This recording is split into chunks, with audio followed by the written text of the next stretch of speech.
Baik, bismillahirrahmanirrahim. Assalamualaikum warahmatullahi wabarakatuh. Alhamdulillahirabbil wassalatu wassalamu ala asyrofil anbiya'i wal mursalin wa ala alihi washabihi ajmain. Baiklah, di sini kami dari kelompok VKMed akan mempresentasikan hasil proyek kami, yaitu VKMed itu sendiri, dengan saya Safira Olivia selaku moderator pemateri dan rekan-rekan saya yaitu Putra Ramadhani selaku pemateri dan juga Nur Sakila Indayana selaku pemateri. Pertama saya akan menjelaskan apa itu aplikasi VKMed itu sendiri. VKMed merupakan aplikasi berbasis web dan NLP yang membantu menemukan destinasi wisata terbaik berdasarkan preferensi, anggaran, dan kebutuhan perjalanan. VKMed memberikan rekomendasi yang dipersonalisasi, memastikan setiap perjalanan menjadi pengalaman yang terlupakan. Aplikasi ini dirancang untuk memudahkan wisatawan dalam memilih tempat liburan tanpa harus melakukan riset panjang. Baik, selanjutnya latar belakang kami membuat aplikasi ini. Di tengah melimpahnya potensi wisata di Indonesia, masih terdapat beberapa tantangan yang dihadapi oleh para wisatawan dalam merencanakan perjalanan mereka. Yang pertama yaitu informasi mengenai destinasi wisata di Indonesia seringkali tersebar di berbagai platform dan sumber yang berbeda, sehingga menyulitkan wisatawan untuk mendapatkan informasi yang komprehensif dan terintegrasi. Yang kedua, banyaknya destinasi wisata baru dan potensial di Indonesia yang belum terekspos dengan baik, sehingga wisatawan cenderung hanya mengunjungi destinasi populer yang sudah umum. Yang ketiga, yaitu wisatawan seringkali kesulitan dalam mendapatkan informasi real time mengenai promo dan penawaran khusus dari berbagai penyedia layanan wisata yang dapat membantu mereka menghemat biaya perjalanan. Keempat, perencanaan perjalanan yang efektif masih menjadi tantangan bagi banyak wisatawan. Hal-hal tersebut merupakan latar belakang kami membuat aplikasi ini. Selanjutnya akan dijelaskan oleh rekan saya Nurul Sakila. Kepada Nurul Sakila dipersilakan.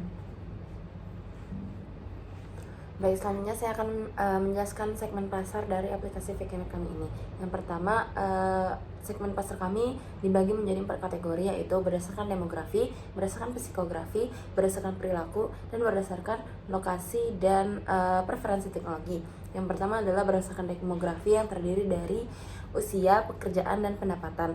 Lalu ada berdasarkan psikografi, yang pertama ada petualang, lalu ada wisatawan santai, lalu ada pecinta budaya, dan juga wisatawan mewah. Lalu selanjutnya ada berdasarkan perilaku. Nah, berdasarkan perilaku ini terdiri dari yang pertama ada solo traveler, lalu keluarga, grup wisata, dan juga pekerja remote. Lalu selanjutnya berdasarkan lokasi dan preferensi teknologi. Nah, berdasarkan lokasi dan preferensi teknologi ini terdiri dari wisatawan domestik, wisatawan internasional, dan juga pengguna teknologi tinggi. Selanjutnya saya akan menyebutkan data pesaing dari aplikasi kami ini, yaitu terdiri dari 6 data pesaing, yaitu ada wisata alam Indonesia, Ataurin, Plusure, East Java Trip, TripAdvisor, dan juga wisata lokal. Nah, untuk di bagian NLP sendiri, kami berfokus data pesaing pada Ataurin. Nah, aplikasi Ataurin ini adalah platform pariwisata digital yang memanfaatkan chatbot sebagai asisten virtual untuk membantu pengguna mencari informasi destinasi wisata, menyusun rencana perjalanan, dan memesan pemandu wisata. Chatbot ini bekerja secara otomatis dan responsif, memahami pertanyaan pengguna dengan teknologi pemrosesan bahasa alami. Melalui fitur ini, pengguna bisa mendapatkan rekomendasi tempat wisata, informasi biaya, dan layanan lainnya secara cepat tanpa harus menunggu bantuan customer service. Penggunaan chatbot membuat layanan Ataurin ini menjadi lebih praktis, efisien, dan mendukung digitalisasi sektor pariwisata Indonesia. Lalu selanjutnya saya akan menyebutkan rancangan kelebihan aplikasi dari kami ini. Yang pertama ada rekomendasi berbasis AI dan personalisasi, lalu ada estimasi biaya, fitur sosial dan ulasan pengguna, dan juga fitur pengingat perjalanan. Sekian dari saya kembalikan ke moderator. Baik, selanjutnya akan dijelaskan oleh Lulu. Kepada Lulu dipersilakan. Baiklah, saya akan menjelaskan metode yang digunakan dalam proyek kami kali ini. Jadi metode yang digunakan dalam pembuatan chatbot ini yaitu menggunakan Quotient Similarity. Quotient Similarity ini adalah sebuah metode matematika yang digunakan untuk mengukur seberapa mirip dua kalimat atau teks berdasarkan arah vektor mereka dalam ruang multidimensi. Dalam konteks chatbot, Quotient Similarity ini digunakan untuk mengenali maksud atau intent dari pertanyaan pengguna meskipun bentuk kalimatnya berbeda-beda. Contohnya, misalnya seseorang itu bertanya ke chatbot, saya ingin ke Bali, atau mau liburan ke Bali dong. Secara makna dua kalimat itu mirip, tapi bentuk katanya berbeda. Nah, causing similarity membantu chatbot mengenali bahwa kedua kalimat ini sebenarnya memiliki tujuan yang sama, yaitu ingin informasi tentang destinasi Bali. Dengan begitu, chatbot bisa memberikan jawaban yang tepat meskipun cara bertanya pengguna berbeda-beda. Lagi nggak ya? Demo langsung Kak. Ini nggak usah lah berarti. Enggak, kan itu udah Sudah langsung bilang demo. baik, saya akan mulai selanjutnya. Eh, 1, 2, 3. Baiklah, selanjutnya kami akan langsung mendemokan aplikasi chatbot yang sudah kami buat. Baiklah, untuk mengakses halaman chatbot, pada proyek kami terdapat fitur Make Your Plan, yang dimana ketika dipencet maka akan masuk ke halaman chatbot kami.